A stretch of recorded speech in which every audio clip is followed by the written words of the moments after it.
हे कृष्ण गोविंद हरे मुरारी, हे नाथ नारायण वासुदेवाय। श्री राम जय जय राम, श्री राम जय जय राम। श्री वाल्मीकि रामायण का बालकांड का 24वां सर्ग। भगवान श्री राम और लक्ष्मण का गंगा पार होते समय विश्वामित्र जी से जल में उठती हुई तुमुल ध्वनि के विषय में प्रश्न करना, विश्वामित्र जी का उन्हें इसका कारण बताना तथा मलद का रूप, मलद करूस एवं ताड़ का वन का परिचय देते हुए उन्हें ताड़ का वध के लिए आज्ञा प्रदान करना। हे श्री राम जय जय राम, श्री राम जय जय राम। तथा प्रभाते बिमले कृतानिक मरिंदमौ विश्वामित्रं पुरस्कृत्य नद्यास्तीर्मुपागतो। तदनंतर निर्मल प्रभात काल में नित्य कर्म से निवृत्त हुए विश्वामित्र जी को आगे करके शत्रु दमन वीर श्री राम और लक्ष्मण गंगा नदी के तट पर आए। ते चा सर्वे महात्मानो मुनया संसितव्रता उपस्थाप्य शुभाम नाम विश्वामित्र मथाब्रुवन। उस समय उत्तम व्रत का पालन करने वाले उन पुण्य श्रम निवासी महात्मा मुनियों ने एक सुंदर नाव मंगवाकर विश्वामित्र जी से कहा, आरोहतु भवान नावम राजपुत्र पुरस्कृतः अरिष्टं गच्छ पंथान्नम मां भूत कालस्य पर्यया। हे महर्षि, आप उन राजकुमारों को आगे करके इस नाव पर बैठ जाइए और मार्ग को निर्विघ्नता पूर्वक तय कीजिए, जिससे विलंब न हो। विश्वामित्र स्तथेत्युक्त्वा विश्वामित्र तथेयुक्त्वा तान् ऋषीन् प्रतिपूज्य च ततारसहितस्ताभ्यां सहितं समागरंगमाम्। विश्वामित्र जी ने बहुत अच्छा कहकर उन महर्षियों की सराहना की और वे श्री राम तथा लक्ष्मण के साथ समुद्र गामिनी गंगा नदी को पार करने लगे। तत्र शुश्रावे शब्दम तोय संरंभ वर्धितम मध्यमागम्य तोयस्य तस्य शब्दस्य निश्चयम् ज्ञातु कामो महातेजा शहरामा कनीयसाम। गंगा जी की बीच धारा में आने पर छोटे भाई सहित महातेजस्वी श्री राम को दो जलों के टकराने की बड़ी भारी आवाज सुनाई देने लगी। यह कैसी आवाज है, क्यों तथा कहाँ से आ रही है, इस बात को निश्चित रूप से जानने की इच्छा उनके भीतर जाग उठी। अथुरामासनिन्मध्ये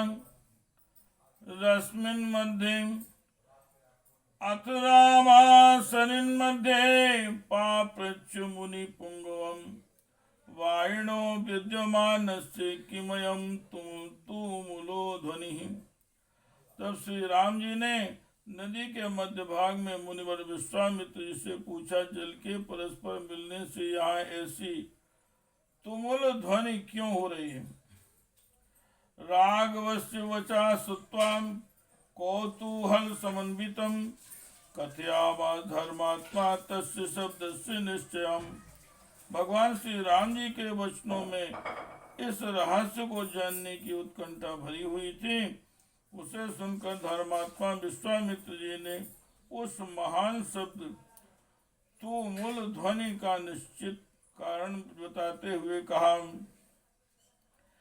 कैलाश पर्वते राम मनुषा निर्मितम वरम ब्रह्मणा नर शार्दूल तेदम मानसुम सरहम।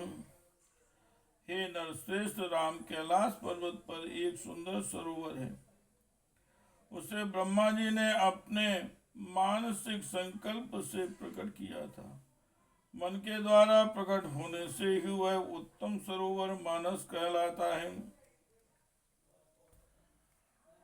कस्मात्सूस्त्रां सरसां चायोध्यां गुहते शरा प्रावृत्ता शरयू पुण्यां ब्रह्म सरस्युतां। उस सरोवर से एक नदी निकलती है जो अयोध्यापुरी से सटकर बहती है। ब्रह्म सर से निकलने के कारण वह पवित्र नदी सरयू के नाम से विख्यात है। तस्यायम तुला शब्दो जाह्नवी भी वर्तते वारि संक्षोभिंजो राम प्रणामम नियता कुरु। उसी का जल गंगा जी में मिल रहा है। दो नदियों के जलों के संघर्ष से यह भारी आवाज हो रही है जिसकी कहीं तुलना नहीं है। राम, तुम अपने मन को संशय में रखकर इस संगम के जल को प्रणाम करो। श्री राम जय राम जय जय राम, श्री राम जय राम जय जय राम। ताभ्यां तु ताबुभौ कृत्वा प्रणामति धार्मिकौ तीरं दक्षिणमासाद्य जगमूर्त लघु विक्रमम्। यह सुनकर उन दोनों अत्यंत धर्मात्मा भाइयों ने उन दोनों नदियों को प्रणाम किया और गंगा के दक्षिण किनारे पर उतरकर वे दोनों बंधु जल्दी जल्दी पैर बढ़ाते हुए चलने लगे। श्री राम जय जय राम, श्री राम जय जय राम, श्री राम जय जय राम। सावनं घोर संकाशं दृष्ट्वा नरवरात्मजाम् अभिप्रहमेक्ष्वाकः पाप्रच्छ मुनिपुंगवम्।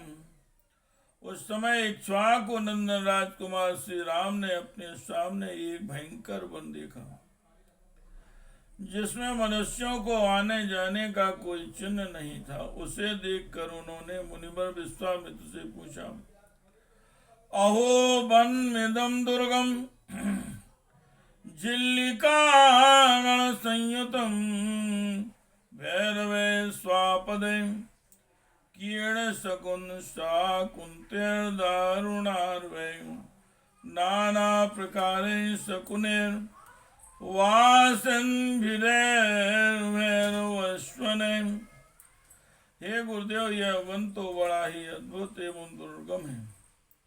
यहाँ चारों ओर झिल्लियों की झनकार सुनाई देती है। भयानक हिंसक जंतु भरे हुए हैं। भयंकर बोली बोलने वाले पक्षी सब ओर फैले हुए हैं। नाना प्रकार के विहंगम भीष्म स्वर में चहचहा रहे हैं।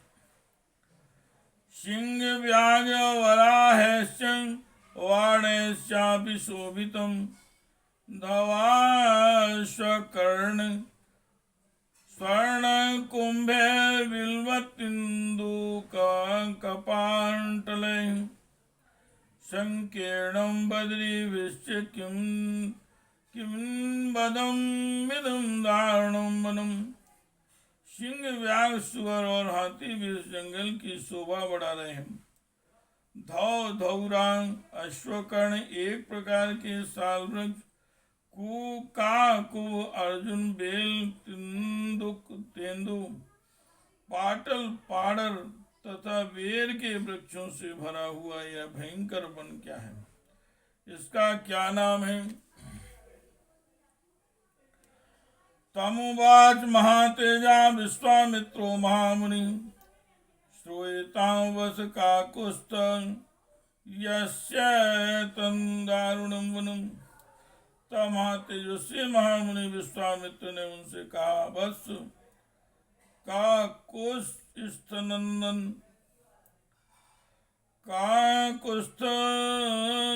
यह भयंकर वन जिसके अधिकार में है रहा है उसका परिचय सुनो। एतौ जनपदौ स्फीतौ पूर्वमास्तां नरोत्तमम् मलदास्य करुषाश्च देव निर्माण निर्मितौ। नरश्रेष्ठ, पूर्व काल में यहाँ 2 समृद्धशाली जनपद थे। मलद और करुष ये दोनों देश देवताओं के प्रयत्न से निर्मित हुए थे। श्री राम जय राम जय जय राम, श्री राम जय राम जय जय राम, श्री राम जय राम जय जय राम, श्री राम जय राम जय जय राम। पुरा वृत्तुवदे रामलेन शं विप्लुतं सुदाच सहस्त्राक्षं ब्रह्म हत्या समाविशत। राम पहले की बात है, वृत्तासुर का वध करने के पश्चात युवराज इंद्र मल से लिप्त हो गए। सुधा ने भी उन्हें धर दबाया और उनके भीतर ब्रह्म हत्या प्रविष्ट हो गई। तामिंद्रम मलिनम देवा ब्रशयस्य तपोधनाम कलशे स्नापयामास सुरमलम चास्य प्रमोचयन्। तब देवताओं तथा तपोधन ऋषियों ने मलिन इंद्र को यहाँ गंगा जल से भरे हुए कलशों द्वारा नहलाया तथा उनके मल और करुष क्षुधा को छुड़ा दिया। यह भूम्याम मलम दत्वा देवा करुष में उचाम शरीर जम महेंद्र से ततो हर्ष प्राप्य। इस भूभाग में देवराज इंद्र के शरीर से उत्पन्न हुए मल और करुष को देकर देवता लोग बड़े प्रसन्न हुए। निर्मलो निष्करुषश्च शुद्ध इंद्रो यथा भवन ततो देशस्य सुप्रीतो वरम प्रादादनुत्तमम्। इमौ जनपदौ स्फीतौ ख्यातिं लोके गमिष्यताम् मलदाश्च करुषाश्च ममागमधारिणम्। इंद्र पूर्वत निर्मल निष्करुष क्षुधाहीन एवं शुद्ध हो गए। तब उन्होंने प्रसन्न होकर इस देश को यह उत्तम वर प्रदान किया। ये 2 जनपद लोक में मलद और करुष नाम से विख्यात होंगे। मेरे अंग जनित मल को धारण करने वाले ये दोनों देश बड़े समृद्धशाली होंगे। साधु संदिवति तम देवापाक शासनम ब्रुवन् देशस्य पूजां ताम दृष्ट्वा कृतां शक्रेण धीमताम्। बुद्धिमान इंद्र के द्वारा की गई उस देश की वह पूजा देखकर देवताओं ने पाक शासन को बारंबार साधुवाद दिया। इतौ जनपदौ स्फीतौ दीर्घ काल काल मरिंदम मलदास्य करु सास्य मुदिता धन धान्यता शत्रु दमन मलद और कुरूस। करूस ये दोनों जनपद दीर्घ काल तक समृद्धशाली धन धान्य से संपन्न तथा सुखी रहे। कस्य चित्वत् कालस्य दक्षिणी काम रूपिणी बलम नाम सहस्त्रस्य धारयन्ति तदाह्यभूत। कुछ काल के अनंतर यहाँ इच्छानुसार रूप धारण करने वाली एक यक्षिणी आई, जो अपने शरीर में 1000 हाथियों का बल धारण करती है। ताड़का नाम भद्रंते भार्याम सुंदस्य धीमताम मारीचो राक्षसा पुत्रो यस्याम आशक पराक्रमम व्रतबाहुर्महाशीर्षो विपुलास्य तनुर्महान। उसका नाम ताड़का है। वह बुद्धिमान सुंदर सुंद नामक दैत्य की पत्नी है। तुम्हारा कल्याण हो मारीच नामक राक्षस, जो इंद्र के समान पराक्रमी है, उस ताड़का का ही पुत्र है। उसकी भुजाएं गोल, मस्तक बहुत बड़ा, मुंह फैला हुआ और शरीर विशाल है। राक्षसो भैरवाकारो नित्यम तास्यते प्रजा यमौ जनपदो नित्यम विनाश्यति राघव। मालदान करूपांश ताटका दृष्टिचारिणी मालदान करू शांश ताटका दुष्टिचारिणी। वह भयानक आकार वाला राक्षस यहाँ भी प्रजा को सदा ही त्रास पहुंचाता रहता है। हे रघुनंदन, वह दुराचारणी ताटका भी सदा मलद और करूस इन दोनों जनपदों का विनाश करती रहती है। श्री राम जय जय राम। सेयं पंथान महाव्रत्य वास्त्यर्थयोजने अतयोचां गंतव्यं ताड़काया वनं यतः सा बाहुबलमाश्रित्य जहीमां दुष्टचारिणीम्। वह यक्षिणी 1.5 योजन 6 कोस तक के मार्ग को घेर कर इस वन में रहती है। अतः हम लोगों को जिस ओर ताटका वन है उधर ही चलना चाहिए। तुम अपने बाहुबल का सहारा लेकर दुराचारणी को मार डालो। मन्योगानिमं क्लेशं कुरु निष्कंटकं पुनः न हि कश्चिदिमं देशं शक्तो यागन्तुमीदृशम्। मेरी आज्ञा से इस देश को पुनः निष्कंटक बना दो। यह देश ऐसा रमणीय है तो भी इस समय कोई यहाँ आ नहीं सकता। यक्षिण्या घोरिया राम उत्सादित मशाह्याम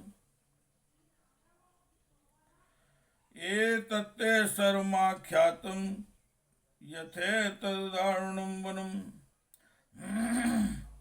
लक्ष्यान् चोत्सादितं सर्वमाद्यापि न निवर्तते। हे राम, उस अक्षय एवं भयानक यक्षिणी ने इस देश को उजाड़ कर डाला है। यह वन ऐसा भयंकर क्यों है, यह सारा रहस्य मैंने तुम्हें बता दिया। उस यक्षिणी ने ही इस सारे देश को उजाड़ दिया है और वह आज भी अपने उस क्रूर कर्म से निवृत्त नहीं हुई है। इत्यासे श्रीमद् रामायणे वाल्मीकि आदि काव्ये बालकांडे 24 सर्गा। इस प्रकार से वाल्मीकि निर्मित 8 रामायण आदि काव्य के बालकांड में 24वां सर्ग पूरा हुआ। श्री राम जय जय राम। श्री राम जय राम जय जय राम, श्री राम जय जय राम, श्री राम जय जय